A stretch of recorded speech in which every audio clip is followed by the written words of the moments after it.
ଗରୁଡ ଉପରେ ବସିକିରି ଆବିର୍ଭୂତ ହେଲେ। ଜୈମିନୀ ମହର୍ଷି କହୁଛନ୍ତି ଅନ୍ୟ ସୌନକାଦି ଋଷି ମାନଙ୍କୁ ବିବକ୍ଷୁ ସ୍ଫୁରିତା ଆକାର ଭଗବାନ କିଛି କହିବା ପାଇଁ ଇଚ୍ଛା କରୁଛନ୍ତି। ଯେତେବେଳେ ପ୍ରସନ୍ନ ହୁଅନ୍ତି ଭଗବାନ ସେତେବେଳେ ନିଶ୍ଚୟ କିଛି କହିବା ପାଇଁ ସେ ବ୍ରହ୍ମାଣ୍ଡ ସ୍ଥିତିରେ ନିଶ୍ଚିତ ଭାବରେ ଭଗବାନ ପ୍ରସନ୍ନ ହେଇଛନ୍ତି। ପ୍ରସନ୍ନ ହେଇକିରି ଆଉ ଆଶୀର୍ବାଦ କରୁଛନ୍ତି ଏବଂ ବ୍ରହ୍ମାଙ୍କ ଦ୍ଵାରା ଯୋଉ ପ୍ରଶ୍ନ ସେ କରିଥିଲେ ବ୍ରହ୍ମା ସେ ପ୍ରଶ୍ନର ଉତ୍ତର ଭଗବାନ ଆରମ୍ଭ କରିବେ। ପ୍ରକୃତରେ ଏଇ ପୁରୁଷୋତ୍ତମ ମାହାତ୍ମ୍ୟ ର ଏଇ 29 ନମ୍ବର ଶ୍ଲୋକଠୁ ଆମେ ଆରମ୍ଭ କରିବା। ଭଗବାନ ନିଜେ ନିଜ ମୁଖରେ ପ୍ରଥମେ ବ୍ରହ୍ମାଙ୍କୁ ଏଇ ନୀଳାଚଳ କ୍ଷେତ୍ର ବିଷୟରେ ପୁରୁଷୋତ୍ତମ କ୍ଷେତ୍ର ବିଷୟରେ ତାର ମହତ୍ଵ ସମ୍ବନ୍ଧରେ କହୁଛନ୍ତି, ଆରମ୍ଭ କରିଛନ୍ତି। ଯୋଉ ପ୍ରଶ୍ନ ବର୍ଣ୍ଣନା କରିଥିଲେ କିଭଳି ଆଉ କ୍ଷେତ୍ରର ମାହାତ୍ମ୍ୟ କଣ କୁହନ୍ତୁ, କିଭଳି ବିନା ପ୍ରୟାସରେ ଅନାୟାସରେ ପ୍ରାଣୀ ମାନେ ମୁକ୍ତି ପାଇପାରିବେ। ମୁକ୍ତି ପାଇବାକୁ ତ ହେଲେ ଜ୍ଞାନ ଅର୍ଜନ କରିବାକୁ ପଡିବ, କାରଣ ଏତେ ଜ୍ଞାନ ନ ମୁକ୍ତି, ବିନା ଜ୍ଞାନରେ ତ ମୁକ୍ତି ହବ ନାହିଁ। ଏହା ଠିକ, ମୃତ୍ୟୁ ନେଇଛି, କିନ୍ତୁ ଏଠି ବିନା ଜ୍ଞାନରେ ମଧ୍ୟ ଭଗବାନ ନିଜେ ଜ୍ଞାନ ଦେଇଦେବେ। ଆଉ ବିନା ଜ୍ଞାନରେ ତ ନୁହେଁ, ଭଗବାନ ନିଜେ ଜ୍ଞାନ ଦେଇଦେବେ। ଆପେ ଆପେ ଜ୍ଞାନ ହେଇଯିବ। ଏ ଶ୍ରୀକ୍ଷେତ୍ରକୁ ଆସିଲେ ଆପେ ଆପେ ଜୀବର ମୋର ଏକତ୍ଵ ଜ୍ଞାନ ହେଇଯିବ। ରଞ୍ଜନ ସାହୁ ଭାଇ ତାଙ୍କୁ ମୋର ଶୁଭାଭିନନ୍ଦନ ଏବଂ ଭଜନ ପରିବେଷଣ ମଧ୍ୟ କରିଛନ୍ତି ରୋଜାଲିନ ଭଉଣୀ, ଅନ୍ୟାନ୍ୟ ଗୁରୁ ଭାଇ ମାନେ ମଧ୍ୟ ଉପସ୍ଥିତ ଅଛନ୍ତି। ସମସ୍ତଙ୍କୁ ବିନମ୍ର ପ୍ରଣାମ ନିବେଦନ କରି ଆଜିର ଭଗବାନ କଣ କହିଲେ ବ୍ରହ୍ମାଙ୍କୁ ସେଇ କଥା ଆମେ ଆରମ୍ଭ କରିବା। ପ୍ରକୃତରେ ଭଗବାନଙ୍କ ପ୍ରସନ୍ନତା ପାଇଁ ଆମେ ଯାହା କିଛି କରୁଛୁ, କରୋମି ଯଦ୍ଯତ୍ ସକଳଂ ପରସ୍ମୈ, ଅନ୍ୟମାନଙ୍କ ପାଇଁ ଭଗବାନଙ୍କ ପ୍ରସନ୍ନତା ପାଇଁ ଆମେ ତର୍ପଣ କରୁଥାଉ। ଆମେ କଣ କହୁଛୁ ଯେ ଶ୍ରୀ ପରମେଶ୍ୱର ପ୍ରୀତ୍ୟର୍ଥଂ ଦେବ ଋଷି ମନୁଷ୍ୟ ପିତୃ ତର୍ପଣ କର୍ମାନ୍ କରିଷ୍ୟେ। ପରମେଶ୍ୱର ହଉଛନ୍ତି, ପରମେଶ୍ୱର ହିଁ ପିତା, ପରମେଶ୍ୱର ହିଁ ମାତା, ପରମେଶ୍ୱର ଭ୍ରାତା, ପରମେଶ୍ୱର ବନ୍ଧୁ, ପରମେଶ୍ୱର ସବୁ କିଛି, ସର୍ବଂ ଖଲ୍ବିଦଂ ବ୍ରହ୍ମ। ପରମେଶ୍ୱରଙ୍କ ପ୍ରୀତିକୁ ଛାଡି ଦେଇକି ଆମେ ଯଦି ନିଜ ପ୍ରୀତିରେ କିଛି କରିବା ତାହେଲେ ଆମେ ସ୍ୱାର୍ଥପର ହେଇଯିବା, ଯୋଉଟା କି ଆମ ଧର୍ମର ବିରୁଦ୍ଧ। କିନ୍ତୁ ବ୍ରହ୍ମା ଯୋଉ ପ୍ରଶ୍ନ ପଚାରିଲେ ଭଗବାନ ନାରାୟଣକୁ, ସେଟା ସେ ନିଜ ସ୍ୱାର୍ଥ ପାଇଁ ପଚାରିନାହାନ୍ତି। ସେ ସୃଷ୍ଟି କରିଥିବା ପ୍ରାଣୀ ମାନେ କେମିତି ସଂସାର ସାଗରରୁ ଉଦ୍ଧାର ପାଇବେ, ଏ ବନ୍ଧନରୁ କେମିତି ରକ୍ଷା ପାଇବେ, ମୁକ୍ତ ପାଇବେ, ସେଇ ବିଷୟ ଭଗବାନଙ୍କୁ ଉପାୟ ବତେଇବା ପାଇଁ ଭଗବାନଙ୍କୁ ପ୍ରାର୍ଥନା କରିଛନ୍ତି। ଭଗବାନ ବି ଦେଖିଲେ ଯେ ମୋର ସମସ୍ତ ସନ୍ତାନ, ଯଦି ବ୍ରହ୍ମା ମୋର ସମସ୍ତ ସନ୍ତାନ ମାନଙ୍କର ମୁକ୍ତି ପାଇଁ ଚିନ୍ତା କରୁଛନ୍ତି, ତାହେଲେ ମୋର ପ୍ରଥମ କର୍ତ୍ତବ୍ୟ ବ୍ରହ୍ମାଙ୍କୁ ସେ ଉପାୟଟି ବତେଇଦେବା। ଯେତେବେଳେ ପରାର୍ଥ, ଆମର ତିନିଟା କର୍ମ ଅଛି, ଗୋଟେ ସ୍ୱାର୍ଥ, ଗୋଟେ ପରାର୍ଥ ଆଉ ଗୋଟେ ପରମାର୍ଥ। ସ୍ୱାର୍ଥ କଣ? ଜଣେ ସ୍ତ୍ରୀ ଲୋକ ତାର ଘରେ ରୋଷେଇ କରୁଛନ୍ତି ମାନେ ଯଦି ଭାବିବେ ଏ ରୋଷେଇ ମୋ ସ୍ୱାମୀ, ମୋ ପୁଅ ଝିଅ ଆଉ ଆମେ ଖାଇବୁ, ଆଉ ଅତିଥି ଅଭ୍ୟାଗତ କିଏ ଆସିଲା ନାପି ଚୁପି ରୋଷେଇ କରୁଛି, କେତେ ଜଣ ଆମେ ଅଛୁ। କିନ୍ତୁ ଆମର ନିୟମ କହୁଛି ଯେ ଜଣେ ଅଭ୍ୟାଗତଙ୍କ ପାଇଁ ଅଲଗା ରୋଷେଇ, ମାନେ ସେଇ ଚାଉଳ ପକେଇବା ଦରକାର। ସେ ଆସନ୍ତୁ ନ ଆସନ୍ତୁ, ସେ ପଛେ ପକାଳ ହଉ ଯାହା ହଉ, କିନ୍ତୁ ଅଭ୍ୟାଗତଙ୍କ ପାଇଁ ମଧ୍ୟ ଜଣେ ମାତ୍ର ଅଭ୍ୟାଗତ, ଅତି କମରେ ଜଣେ ମାତ୍ର ଅଭ୍ୟାଗତ ପାଇଁ ରୋଷେଇ ଅଧିକ କରିବାକୁ ଆମେ କରୁଛୁ କି ତାହା କରୁନା। ଆମେ ମାପି ଚୁପିକିରି ଆମର 4 ଜଣ ଅଛୁ, 4 ଜଣଙ୍କ ପାଇଁ ରୋଷେଇ କରୁଛୁ, ଚାଉଳ ଏତିକି ମାପିକି ଦଉଛୁ। କିନ୍ତୁ ଏଇଟା ହଉଛି ପଞ୍ଚମହାଯଜ୍ଞ, ଅତିଥି ଯଜ୍ଞ। ଆମର ପିତୃତର୍ପଣ ଯୋଉ କରୁଛୁ, ପିତୃଯଜ୍ଞ, ଆଉ ଦେବଯଜ୍ଞ, ପିତୃଯଜ୍ଞ, ଋଷି ଯଜ୍ଞ, ଅତିଥି ଯଜ୍ଞ, ଭୂତ ଯଜ୍ଞ। ତେଣୁ ପ୍ରତ୍ୟେକ ପ୍ରାଣୀ ମାନଙ୍କୁ ମଧ୍ୟ ଆମେ ଗୃହସ୍ଥ ମାନେ ଖାଇବାକୁ ଦେବାର ବିଧାନ ଅଛି। ଯାହା ସେଟା ଅଲଗା କଥା। ବ୍ରହ୍ମାଙ୍କୁ କହିଲେ ଯେ ଏଡେ ବଡ ଆଉ ଭଗବାନଙ୍କର ଏଡେ ବଡ କୁଟୁମ୍ବ, ଉଦାର ଚରିତାନନ୍ତୁ ବସୁଧୈବ କୁଟୁମ୍ବକମ୍, ଭଗବାନଙ୍କର ଏଇ ଯୋଉ ବିରାଟ କୁଟୁମ୍ବ, ସେଇ କୁଟୁମ୍ବର ତତ୍ତ୍ୱାବଧାରଣ ଦାୟିତ୍ୱ ଦେଇଛନ୍ତି ବ୍ରହ୍ମାଙ୍କୁ। ସେ ସମସ୍ତଙ୍କ ପକ୍ଷରୁ ବ୍ରହ୍ମା ପଚାରିଛନ୍ତି କେମିତି ମୁକ୍ତି ପାଇବେ ପ୍ରାଣୀ ମାନେ।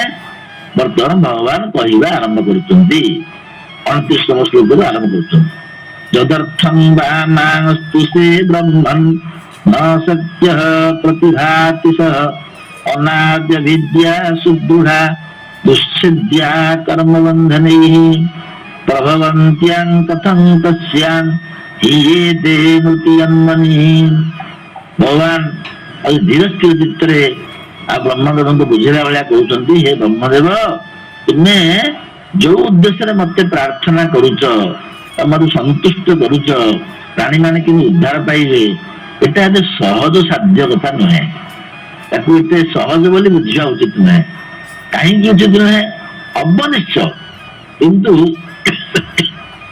ଏ ଦେହଟା ଭଲ ନାହିଁ, ଜ୍ୱର ଟିକେ ହେଇଛି, ତେଣୁ ନ ସତ୍ୟ ପ୍ରତିଭାତି ସହ ଏତେ ସହଜ ସାଧ୍ୟ ନୁହେଁ। କାହିଁକି ନା କଷ୍ଟ ସାଧ୍ୟ କିନ୍ତୁ ଅସାଧ୍ୟ ନୁହେଁ। କେତେକ କାର୍ଯ୍ୟ କଷ୍ଟ ସାଧ୍ୟ ଆଉ ଦୁଃସାଧ୍ୟ କିନ୍ତୁ ଅସାଧ୍ୟ ନୁହେଁ। ଭଗବାନ କହୁଛନ୍ତି ତାହା କଷ୍ଟ। ମନରେ ପ୍ରଶ୍ନ ଉଠିବ, କାହିଁକି ଭଗବାନ ଆଉ ବ୍ରହ୍ମାଙ୍କର କଥାର ଉତ୍ତର ଦେବା ପାଇଁ ଅସାଧ୍ୟ ବୋଲି କହିଲେ, ସହଜ ସାଧ୍ୟ ନୁହେଁ ବୋଲି କହିଲେ? ନା, ଅନାଦି ଅବିଦ୍ୟା ମାୟା ଇଏ ହଉଛି କର୍ମବନ୍ଧନର ମୂଳ ହେତୁ। ଆମର ବେଦାନ୍ତ ଶାସ୍ତ୍ରରେ ବର୍ଣ୍ଣନା କରାଯାଇଛି ଯେ ଆତ୍ମା ବିଷୟକ ଅନବବୋଧ ହିଁ ସମସ୍ତ ଅନର୍ଥ ହେତୁ। ନିଜକୁ ନିଜେ ନ ଜାଣିବା, ମୁଁ କିଏ, ମୋର ପରିଚୟ କଣ, ମୁଁ କାହିଁକି ଆସିଛି, ମତେ କିଏ ଏଠିକି ପଠେଇଛନ୍ତି, ମୁଁ କଣ କରିବି, ମୋର କର୍ତ୍ତବ୍ୟ କଣ, ଏସବୁ ବିଷୟରେ ଆମେ ନିଜକୁ ନିଜେ ପ୍ରଶ୍ନ ପଚାରିବୁ।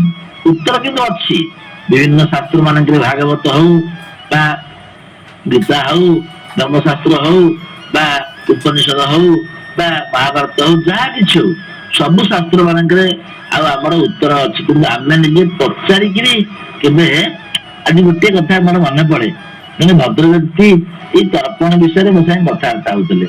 ଏଠୁ ମୁଁ ତାଙ୍କୁ କହିଲି, ଆପଣ କଣ ମତେ ପଚାରୁଛନ୍ତି? ନା ଆଉ ପିତୃ ପିତାମହ ପ୍ରପିତାମହଙ୍କୁ ଦିଆହବ, ଆଉ ମାତୃ ପିତାମହୀ ପ୍ରପିତାମହୀଙ୍କୁ ଦିଆହବ, ଅଜା ମାତାମହ ପ୍ରମାତାମହ ବୃଦ୍ଧ ପ୍ରମାତାମହଙ୍କୁ ଦିଆହବ। କହିଲେ ହଁ ଦିଆହବ, ଅସୁବିଧା କଣ ହେଲା? ନା ମୋର ତ ମାତାମହଙ୍କ ନାଁ ମନେ ଅଛି, ପ୍ରମାତାମହ ବୃଦ୍ଧ ପ୍ରମାତାମହଙ୍କ ନାଁ ମନେ ନାହିଁ। ମୁଁ କାହିଁକି ମନେ ନାହିଁ? ନା ମତେ କେହି କହିନାହାନ୍ତି। ମୁଁ କିଏ କହିବ କାହିଁକି? ଆପଣ ବାପାଙ୍କୁ ଦେଖିଲେ, ବାପା ତର୍ପଣ କରିବା ଭିତରେ ସିଏ ତାଙ୍କ ଅଜା କଣ ଅଜା ଆଉ ବୃଦ୍ଧ ପଣଜାଙ୍କୁ ଦେଇଥିଲେ। ଆପଣ ଦାୟିତ୍ୱ ହଉଛି ଆପଣଙ୍କର ଅଜାଙ୍କୁ ପଚାରିକିରି କି ମାମୁଁଙ୍କୁ ପଚାରିକିରି ଆପଣ ଅଜା ତାଙ୍କ ବାପାଙ୍କ ନାଁ ସଂଗ୍ରହ କରିଥାନ୍ତେ। ଏଟା ଆପଣଙ୍କ ଦାୟିତ୍ୱ, ଏଟା ଆପଣଙ୍କ ବାପାଙ୍କ ଦାୟିତ୍ୱ ନୁହେଁ।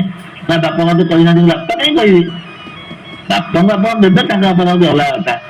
ଆମର ଦାୟିତ୍ୱ ଆମେ ନିଜେ ନିଜକୁ ପ୍ରଶ୍ନ ପଚାରିବୁ ବା ଅଭିଜ୍ଞ ବ୍ୟକ୍ତି ମାନଙ୍କୁ ପ୍ରଶ୍ନ ପଚାରିବୁ, ସେମାନେ ଆମକୁ ଉତ୍ତର ଦେବେ। ନ ଜାଣିଥିଲେ ସେ ଅନ୍ୟ କାହାଠୁ ବୁଝିବେ। ତେଣୁ ଏଠି ଯେମିତି ବ୍ରହ୍ମା ଅଭିଜ୍ଞ, ବେଶୀ ଅଭିଜ୍ଞ ନହେଲେ ମଧ୍ୟ ଭଗବାନ ସର୍ବଜ୍ଞ ହେଇଥିବାରୁ, ଯହ ସର୍ବଜ୍ଞ ସର୍ବରୁ ଜ୍ଞାନମୟଂ ତବ, ତେଣୁ ଭଗବାନ ବ୍ରହ୍ମା ପ୍ରଶ୍ନ ପଚାରିଲେ, ଭଗବାନ ଉତ୍ତର ଦେଲେ। ଅନାଦି ଅବିଦ୍ୟା ସୁଦୃଢା, ଅବିଦ୍ୟା ବନ୍ଧନ ବଡ ଦୃଢ ବନ୍ଧନ। ଆମର ଉପନିଷଦରେ କୁହା ହେଇଛି, ଦୃଢ ବନ୍ଧନ ହେଲେ ବି ଯେତେବେଳେ ପରାପର ପରମେଶ୍ୱରଙ୍କ ଦର୍ଶନ ଆମକୁ ମିଳେ, ବିଦ୍ୟତେ ହୃଦୟ ଗ୍ରନ୍ଥି ଛିଦ୍ୟନ୍ତେ ସର୍ବ ସଂଶୟା କ୍ଷୀୟନ୍ତେ ତସ୍ୟ କର୍ମାଣି ତସ୍ମିନ୍ ଦୃଷ୍ଟେ ପରାବରେ ଦୃଷ୍ଟ୍ୱା ଜନ୍ତୁ ବିମୁଚ୍ୟତେ। ପରମାତ୍ମାକୁ ଦର୍ଶନ, ଯେମିତି ସୂର୍ଯ୍ୟଙ୍କୁ ଦର୍ଶନ କଲେ ଆଉ ଅନ୍ଧାର ରହେ ନାହିଁ, ରାତି ପାଇଲେ ଅନ୍ଧକାର ଆଉ ରହେ ନାହିଁ, ସେମିତି ପରମାତ୍ମାକୁ ପ୍ରାର୍ଥନା କଲେ ଆଉ ଅନାଦି ଅବିଦ୍ୟା ରହିବ ନାହିଁ। ମମ ମାୟା ଦୁରତ୍ୟୟା ମାମେବ ଯେ ପ୍ରପଦ୍ୟନ୍ତେ ମାୟାମେତଂ ତରନ୍ତେ। ମତେ ଯେ ପ୍ରାପ୍ତ ହୁଅନ୍ତି ସେ ମାୟାକୁ ତରି ଯାଆନ୍ତି। ତେଣୁ ଅନାଦ୍ୟ ବିଦ୍ୟା ସୁଦୃଢା ଦୁଶ୍ଛେଦ୍ୟା କର୍ମ ବନ୍ଧନେ, ଇଏ କର୍ମ ବନ୍ଧନର ମୂଳ। ଦୁଶ୍ଛେଦ୍ୟାକୁ ମଧ୍ୟ ସହଜେ ଆଉ ଛେଦନ କରିହେବନି। ମାୟାର ଗୋଟେ ଅନ୍ୟ ନାଁ ହେଲା ଅବିଦ୍ୟା। ମାନେ କଣ? ବିଦ୍ୟାର ନିର୍ବିଚିକିତ୍ସମ ଜ୍ଞାନମ ବିଦ୍ୟା, ସନ୍ଦିଗ୍ଧ ସନ୍ଦେହ ନାହିଁ। ଅବିଦ୍ୟା, ମାୟା, ମହାସୁଶୁଦ୍ଧି, ଅଜ୍ଞାନ ଏସବୁ ଗୋଟିଏ ପର୍ଯ୍ୟାୟର ଶବ୍ଦ। ତେବେ ଏଇ ଯୋଉ ମାୟା ବା ଅବିଦ୍ୟା, ତାକୁ ଲକ୍ଷଣ କରାହେଇଛି ଅଘଟନ ଘଟନ ପଟିୟସି। ଯାହା ଘଟିବାକୁ ନଥିବ ତାହା ଘଟେଇ ଦିଏ ମାୟା। ଏ ଗୋଟେ ବିଚିତ୍ର କଥା। ଯାହା ଘଟିବାକୁ ନଥିବ, ଯାହା ହବାକୁ ନଥିବ, ତାହା ହେଇଯାଏ ଆପେ ଆପେ। ଉତ୍ତପ୍ତ ବାଲୁକାରେ ଜଳ ନାହିଁ, କିନ୍ତୁ ମରିଚିକାର ଆଭାସ ଜଳ ଅଛି ବୋଲି ପ୍ରତୀତ ହୁଏ ଅଜ୍ଞାନ ବଶତଃ। ସେମିତି ଜୀବ ଆଉ ବ୍ରହ୍ମ ଭିତରେ କୌଣସି ପାର୍ଥକ୍ୟ ନାହିଁ, ତଥାପି ଜୀବ ବ୍ରହ୍ମ ଭିତରେ ପାର୍ଥକ୍ୟ ସୃଷ୍ଟି କରିଦିଏ ମାୟାର ଅବିଦ୍ୟା। ଏଇ ମାୟା ଅବିଦ୍ୟାର କାମ ହେଲା ଯାହା ଘଟିବାକୁ ନଥିବ ତାହା ସେ ଅନାୟାସରେ ଘଟିବ, ଘଟେଇ ଦିଏ। ଏଇଟା ହେଲା ଅବିଦ୍ୟାର ସ୍ୱରୂପ, ମାୟାର ସ୍ୱରୂପ। ତ ସେଇ ମାୟା ଦୁଶ୍ଚେଦ୍ୟା, ଆମେ ଯାହା ଗୀତାରେ ପଢିଛୁ ଯେ ଦୈବୀ ହେସା ଗୁଣମୟୀ ମମ ମାୟା ଦୁରତ୍ୟା ମାମେବ ଯେ ପ୍ରପଦ୍ୟନ୍ତେ ମାୟାମେତଂ ତରନ୍ତେ। ଏଇ ମାୟାକୁ ମଧ୍ୟ ଅନିର୍ବଚନୀୟ ବୋଲି କୁହାଯାଏ। ସତ ନୁହେଁ କି ଅସତ ନୁହେଁ, ସତ ଅସତର ମିଶ୍ରଣ ମଧ୍ୟ ନୁହେଁ, ଗୋଟେ ବିଚିତ୍ର ସତ ସତରୁ ଭିନ୍ନ। ଏଇ ମାୟାର ପ୍ରଭାବ ଥିବା ପର୍ଯ୍ୟନ୍ତ ଆମେ ବାରମ୍ବାର ଆମର ଜନ୍ମ ମୃତ୍ୟୁ ରୂପକ ଚକ୍ରରେ ପଡିଥାଉ, କିନ୍ତୁ ଉଦ୍ଧାର ପାଇବା କଷ୍ଟକର ହେଇଯାଏ। ଯେତେବେଳେ ଆମେ ନିଜେ ନିଜେ ପ୍ରଶ୍ନ ପଚାରୁ ମୁଁ କିଏ, ମୁଁ କାହିଁକି ତ୍ରିବିଧ ଦୁଃଖ ଦ୍ଵାରା ତାପିତ ହଉଛି, କିଏ ମତେ ଦୁଃଖରୁ ଉଦ୍ଧାର କରିବ, ସେତିକି ନିଜେ ନିଜେ ପ୍ରଶ୍ନ ପଚାରିଲେ ଭଗବାନ ଗୁରୁ ରୂପେ ତା ପାଖରେ ଅବତୀର୍ଣ୍ଣ ହେଇକି ବତେଇ ଦିଅନ୍ତି। ଯେତେବେଳେ ଏଇଆ ହଉଛି, ନ ପଚାରିଲେ ଆଉ ଭଗବାନ କହିବେ କେମିତି? ଗୁରୁଙ୍କୁ ନ ପଚାରିଲେ ଗୁରୁ ଉତ୍ତର ଦେବେ କେମିତି? ଯେମିତି ଅର୍ଜୁନ ଶିଷ୍ୟ ବୋଲି ସ୍ୱୀକାର କଲା ପରେ ଭଗବାନ ତାକୁ ଗୀତା କହିଲେ। ଯାହା ହଉ, ତାହେଲେ ଜନ୍ମ ମୃତ୍ୟୁ ରୂପକ ଚକ୍ର ଉଦ୍ଧାର ପାଇବା ପାଇଁ ମାୟାର ଚକ୍ରକୁ, ମାୟାର ପ୍ରଭାବକୁ ଆଉ କାଟିବାକୁ ପଡିବ। ମାୟା ପ୍ରଭାବ କାଟିବାକୁ ହେଲେ ପ୍ରତି ମୁହୂର୍ତ୍ତରେ ନାମ ସ୍ମରଣ ବା ଭଗବତ ସ୍ମରଣ, ଈଶ୍ୱର ସ୍ମୃତି, ଈଶ୍ୱର ବିସ୍ମୃତି ହେଲେ ମାୟା ଆସିଯାଏ, ଈଶ୍ୱର ସ୍ମୃତି ହେଲେ ମାୟା କଟିଯାଏ। ଅନ୍ଧକାର ଥାଏ ରାତିରେ, ଗାଢ ଅନ୍ଧକାର, ସୂର୍ଯ୍ୟ ଉଦୟ ହେବା ମାତ୍ରେ ଗାଢ ଅନ୍ଧକାର ଯଦି ଲୁପ୍ତ ହେଇଯାଏ, ସେମିତି ଭଗବାନଙ୍କର ସ୍ମରଣ ଆସିଗଲେ ଅନ୍ଧକାର, ମାୟା ଅନ୍ଧକାର ଆପେ ଆପେ ନଷ୍ଟ ହେଇଯାଏ। ତେଣୁ ଏଇ ଜନ୍ମ ଚକ୍ର ରକ୍ଷା ପାଇବାକୁ ଆମକୁ ମାୟାକୁ କାଟିବାକୁ ପଡିବ। ଯାବତ୍ ଜନନଂ ତାବତ୍ ମରଣଂ ତାବତ୍ ଜରନୀ ଜଠରେ ଶୟନଂ ସଂସାରେ ସ୍ଫୁଟତ ଦୋଷ ତଥମିହ ମାନବ ତବ ସନ୍ତୋଷ। ବାରମ୍ବାର ଅଜ୍ଞାନ ବଶତଃ ଆମେ ଜାତ ହଉ, ପୁଣି ମରୁ, ପୁଣି ଜାତ ସେଇ ଧ୍ରୁବ ମୃତ୍ୟୁ ଏବଂ ଜନ୍ମ ମୃତ୍ୟୁଶ୍ଚ। ଅବିଦ୍ୟା ମାୟା ଗୋଟେ ଅତ୍ୟନ୍ତ ତାତ୍ପର୍ଯ୍ୟପୂର୍ଣ୍ଣ ଶବ୍ଦ ଏଠି ପ୍ରୟୋଗ କରାଯାଇଛି। ଅବିଦ୍ୟା, ଅଜ୍ଞାନକୁ ଅବିଦ୍ୟା ବୋଲି କୁହାଯାଏ। ଜ୍ଞାନ ଦ୍ଵାରା ଅବିଦ୍ୟାର ଅଜ୍ଞାନ ନଷ୍ଟ ହୁଏ। ଆଉ ଗୋଟେ ହେଲା ଅଜ୍ଞାନର ଆଉ ଗୋଟେ ଅନ୍ୟ ନାଁ ଅଛି, ବା ଅବିଦ୍ୟାର ବିଚାର, ତା ବିଷୟରେ ବିଚାର କଲେ ସେ ପଳେଇଯାଏ। ବେଦାନ୍ତାର୍ଥ ବିଚାରେଣ ଜାୟତେ ଜ୍ଞାନ ଉତ୍ତମଂ ଏନ ଆତ୍ୟନ୍ତିକ ସଂସାର ଦୁଃଖ ନାଶ ଭବତି। ବେଦାନ୍ତ ବାକ୍ୟ ବିଚାର କରିବା ଦ୍ଵାରା ମାୟା ଆଉ ରହିପାରେ ନାହିଁ। ଯେତେବେଳେ ମାୟା ସମ୍ବନ୍ଧରେ ଆମେ ବିଚାର କରୁ, ମାୟା ଛାଡିକି ପଳେଇଯାଏ। ତ ତାର ଉଚ୍ଛେଦ କେମିତି ହବ ସେ କଥା ଆମେ ଯାହା ଆଲୋଚନା କରିଛେ। ବିଦ୍ୟତେ ଗ୍ରନ୍ଥି ଛିଦ୍ୟନ୍ତେ ସର୍ବ ସଂଶୟା ଆଉ କ୍ଷୀୟନ୍ତି ଯସ୍ୟ କର୍ମାଣି ତସ୍ମିନ୍ ଦୃଷ୍ଟେ ପରାବରେ, ବା ପରମ ଦୃଷ୍ଟ୍ୟା, ଗୀତାରେ ବି କହିଛି ପରମ ଦୃଷ୍ଟ୍ୟା ବିବର୍ତ୍ତତେ। ଏଇ ଅବିଦ୍ୟା ଗୋଟେ ଅନର୍ଥ କରି ଯୋଉଠି ରହେ ସେଇଠି ଅନର୍ଥ ସୃଷ୍ଟି କରେ। ଯୋଉ ଜାଗାରେ ଅବିଦ୍ୟା ଥାଏ ସେଇ ସ୍ଥାନକୁ ସେ ବିକୃତ କରିବା ପାଇଁ ଚେଷ୍ଟା କରେ। ତ ତାର ଆଉ ଗୋଟେ ନାଁ ହଉଛି ସ୍ୱାଶ୍ରୟ ମୋହ କରି, ତାର ଆଶ୍ରୟ ଯିଏ ସେଠି ମୋହ ସୃଷ୍ଟି କରିଦିଏ, ତାକୁ ବିମୋହିତ କରିଦିଏ। ଆଉ ଅବିଦ୍ୟାଟା, ଅବିଦ୍ୟାରେ ରଜଗୁଣ ତମ ଗୁଣ ଏ ଅଧିକ ପରିମାଣରେ ଥାଏ, ସତ୍ୱଗୁଣ କମ ଥାଏ। ଯେତେବେଳେ ସତ୍ୱଗୁଣ ଦ୍ଵାରା ରଜଗୁଣ ତମ ଗୁଣ ନଷ୍ଟ ହେଇଯାଏ, ସେତେବେଳେ ଅବିଦ୍ୟା ମଧ୍ୟ ନଷ୍ଟ ହେଇଯାଏ। ଆଉ ଅବିଦ୍ୟାର ଆଉ ଗୋଟେ କାମ କଣ ନା, ଅସତ ବସ୍ତୁକୁ ସେ ଜଣେଇ ଦିଏ, ନଥିବା ବସ୍ତୁକୁ ସେ ସୃଷ୍ଟି କରିଦିଏ, ଯାହା ନଥାଏ ସୃଷ୍ଟି କରିଦିଏ। ଆଉ ଗୋଟିଏ ନାଁ ହେଲା ଯାର ଅବିଦ୍ୟାର ଅନ୍ୟ ଗୋଟେ ନାଁ ହେଲା ମିଥ୍ୟା ପ୍ରତ୍ୟୟ, ମିଥ୍ୟା ଜ୍ଞାନ ବା ମିଥ୍ୟା ବୁଦ୍ଧି ବା ମହା ସୁଷୁପ୍ତି। ଆମେ ଗାଢ ନିଦ୍ରାରେ ଶୋଇଲା ବେଳେ ଯେମିତି ଜାଣିପାରୁନାହୁଁ, ସେମିତି ଅବିଦ୍ୟା ବଳରେ ଆମେ ଜାଣି ପାରିବୁ ନାହିଁ। ଆଉ ଏଇ ଅବିଦ୍ୟା ସବୁବେଳେ ବିଦ୍ୟାର ବିରୋଧୀ, ଜ୍ଞାନର ବିରୋଧୀ। ଆଉ ତାକୁ କଣ ବୋଲି ନିର୍ଦ୍ଧାରିତ କରିହବ ନାହିଁ। ସେ କୋଉଠୁ ଆସିଲା କେବେ ଆସିଲା ଆକୁ ଅନାଦି ବୋଲି କୁହାଯାଏ। ଅନାଦି ଭାବ ରୂପଙ୍ଗତ ବିଜ୍ଞାନ ବିଲିୟତେ, କୋଉ ଦିନଠୁ ଅବିଦ୍ୟା ଦ୍ଵାରା ଆମେ ଆକ୍ରାନ୍ତ ହେଇଛେ ତାହା ମଧ୍ୟ କହିବା ବି ଆଉ ସମ୍ଭବ ନୁହେଁ। ତେଣୁ କିନ୍ତୁ ପରବର୍ତ୍ତୀ ବିଦ୍ୟା ବା ଜ୍ଞାନ ଆସିଲେ ଅବିଦ୍ୟା ଆପେ ଆପେ ନଷ୍ଟ ହେଇଯାଏ। ଆଉ ଆମର ମୁଣ୍ଡକ ଉପନିଷଦରେ ମଧ୍ୟ ଗୋଟିଏ କଥା ଅଛି, ଯୋଉମାନେ ଅବିଦ୍ୟାର ଅନ୍ତରାଳରେ ଅଛନ୍ତି ସେମାନେ ଅନ୍ଧ ଭଳିଆ ଆଚରଣ କରନ୍ତି, ଦେଖି ପାରନ୍ତି ନାହିଁ। ଅବିଦ୍ୟାୟାଂ ଅନ୍ତରେ ବର୍ତ୍ତମାନ ସ୍ୱୟଂ ଧୀରା ପଣ୍ଡିତଂ ମନ୍ୟମାନା ଜଗନ୍ୟମାନା ପର୍ୟନ୍ତି ମୂଢା ଅନ୍ଧେନୈବ ନିୟମାନ ଯଥାନ୍ଧା। ଅନ୍ଧ ଗୋଟେ ଆଉ ଗୋଟେ ଅନ୍ଧକୁ ଆଉ ଦେଖିଲା ଭଳିଆ ବାଟ ଦେଖେଇ ପାରିବ ନାହିଁ। ଗୋଟେ ଅନ୍ଧ ଆଉ ଗୋଟେ ଅନ୍ଧକୁ ବାଟ ଦେଖେଇ ପାରିବ? ସେମିତି ଅବିଦ୍ୟାଗ୍ରସ୍ତ କୌଣସି ମଣିଷ ଆଉ ଗୋଟେ ମଣିଷକୁ ବାଟ ଦେଖେଇବା ସମ୍ଭବ ନୁହଁ। ଯାହା ପାଖରେ ଅବିବେକ ଅଛି, ସେ ବିବେକ ଆସିନାହିଁ, ସେ ଅନ୍ୟକୁ ବାଟ ଦେଖିବ କେମିତି? ତାହେଲେ ନାକୁ ମାତ୍ର ପଣ୍ଡିତ, ତାକୁ ପଣ୍ଡିତ ବୋଲି କୁହାଯିବ ନାହିଁ। ଆଉ ସେ ସବୁବେଳେ ଜରା ରୋଗ ଅନେକ ଆଉ ପ୍ରକାର ଆଉ କଷ୍ଟ ଦ୍ୱାରା ସେ ବିଦ୍ୟମାନ ହେଇଯାଏ ଏବଂ ତାର ଦର୍ଶନ ଶକ୍ତି ନାହିଁ, ବିଚାର ଶକ୍ତି ନାହିଁ।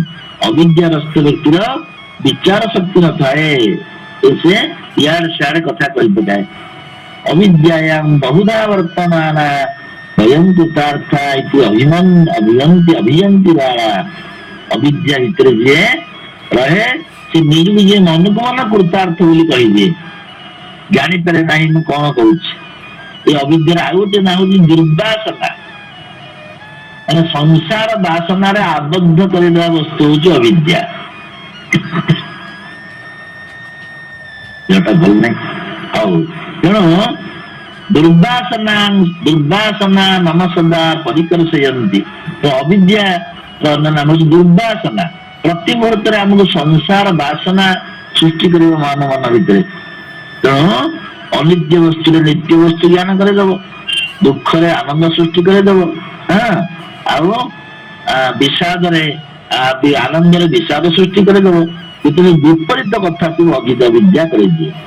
ଆଉ ଅବିଦ୍ୟାର ନାଶ ହେଇଗଲେ ଅବିଦ୍ୟାରୁ ଉତ୍ପନ୍ନ ହଉଥିବା ସମସ୍ତ ଦୁଃଖ ବି ନାଶ ହେଇଯିବ, ନଷ୍ଟ ହେଇଯିବ। କାରଣ ନାଶ ଦ୍ଵାରା କାର୍ଯ୍ୟ ନାଶ ଯେମିତି ହୁଏ। ଯେମିତି ଆମେ କୋଉ ଜୀବାଣୁ ଆମ ଶରୀରରେ ଆସିଲା ବୋଲି ଆମକୁ ଜ୍ୱର ହେଲା, ସେଇ ଜୀବାଣୁ ରକ୍ତ ପରୀକ୍ଷା ପରେ ଜଣା ପଡିଯାଏ। ଆଉ ଜଣା ପଡିଲା ପରେ ସେଇ ଔଷଧ ଆମେ ଖାଇଲେ ଆମର ଜ୍ୱର ଭଲ ହେଇଯାଏ। ନ ଜାଣିକିରି ଆମେ ଔଷଧ ଖାଇବୁ ତାହେଲେ ଜ୍ୱର ଭଲ ହବ କି ନାହିଁ ସନ୍ଦେହ। ତ ଭଗବାନ ଯାହା କହିଛନ୍ତି ବ୍ରହ୍ମାଙ୍କୁ, ଅନାଦ୍ୟ ବିଦ୍ୟା ସୁଦୃଢା ଦୁଶ୍ଛେଦ୍ୟା କର୍ମବନ୍ଧନୀ ପ୍ରଭବନ୍ତ୍ୟାଙ୍ଗ ୟାର ପ୍ରଭାବ ଯୋଉ ପର୍ଯ୍ୟନ୍ତ ଥିବ ସେଇ ପର୍ଯ୍ୟନ୍ତ ମୃତ୍ୟୁ ଜନ୍ମକୁ ଚକ୍ର ଆମେ ପଡୁଥିବା, ଏଇ ଚକ୍ରରୁ ଉଦ୍ଧାର ପାଇବା ସମ୍ଭବ ନୁହେଁ। ତେବେ ଗୋଟିଏ କଥା ଭଗବାନ ତ କହିଦେଲେ, ତାହେଲେ ଭଗବାନ ଆଉ ଟିକେ କହିବା ଦରକାର ଯେ କେମିତି ବ୍ରହ୍ମାଙ୍କୁ କହିବା ଦରକାର ଯେ କେମିତି ହେ ବ୍ରହ୍ମା ଉଚ୍ଛେଦ୍ୟ ହେଲେ ମଧ୍ୟ ଅବିଦ୍ୟା ଆଉ କେମିତି ଅତିକ୍ରମ କରିପାରିବା। ଏ ପ୍ରଶ୍ନ ମଧ୍ୟ ନିଶ୍ଚିନ୍ତ ଭାବରେ ବ୍ରହ୍ମାଙ୍କ ମଧ୍ୟରେ ଥିବ। ପରବର୍ତ୍ତୀ ଶ୍ଲୋକରେ ଭଗବାନ ଆଶ୍ୱାସନା ଦଉଛନ୍ତି। ଭଗବାନ ସବୁବେଳେ ଭକ୍ତକୁ ଆଶ୍ୱାସନା ଦିଅନ୍ତି ଯେ ଅନାଦି ଅବିଦ୍ୟା ଦୁଶ୍ଛେଦ୍ୟ ହେଲେ ମଧ୍ୟ ତାକୁ କେମିତି ନଷ୍ଟ କରିବାକୁ ପଡେ ତାର ଉପାୟ ମୁଁ ତତେ କହିଦଉଛି। ଭଗବାନ ପୁଣି କହିଲେ 30 ନମ୍ବର ଶ୍ଲୋକରେ, ତଥାପି ଚେଦତ୍ରକୃତ ଅଧ୍ୟବସାୟସ୍ତବାନଘ କ୍ରମେଣ ଯେନ ହି ଭବେତ୍ ତତେ ବକ୍ଷ୍ୟାମି କାରଣମ୍। ଏଠି ଭଗବାନ କହୁଛନ୍ତି ବ୍ରହ୍ମାଙ୍କୁ ଯେ ବ୍ରହ୍ମଦେବ ତଥାପି ତୁମର ଯଦି ଅତ୍ୟନ୍ତ ଅଧ୍ୟବସାୟ ଥିବ, ପ୍ରଚେଷ୍ଟା ଥିବ, ପ୍ରୟାସ ଥିବ ଏଇ କାର୍ଯ୍ୟକୁ ମୁଁ କରିବି, ତାହେଲେ ଯୋଉ ନିୟମ ବା ଯୋଉ ଉପାୟରେ ଜନ୍ମ ମୃତ୍ୟୁ ଚକ୍ରରୁ ବନ୍ଧନରୁ ମନୁଷ୍ୟ ରକ୍ଷା ପାଇବେ ତାହାର କାରଣ ମୁଁ ତତେ କହୁଛି, ତମକୁ କହୁଛି ଶୁଣ। ଭଗବାନ ଆଶ୍ୱାସନା ଦଉଛନ୍ତି। ଭଗବାନ କେବେ ହେଲେ ଭକ୍ତକୁ ହାରାସ କରନ୍ତି ନାହିଁ, ସେ ପରୀକ୍ଷା କରନ୍ତି। କିନ୍ତୁ ଭଗବାନ କେବେ ହାରାସ କରନ୍ତି ନାହିଁ। ଆମେ କଣ ଭାବୁ ନା ମୁଁ ଡାକିଲି ଭଗବାନଙ୍କୁ, ଭଗବାନ ବୋଧେ ଶୁଣିଲେନି। କିନ୍ତୁ ଭଗବାନ ଶୁଣିବେନି କାହିଁକି? ଶୁଣିବେ, ସେ ଆମକୁ ପରୀକ୍ଷା କରୁଛନ୍ତି।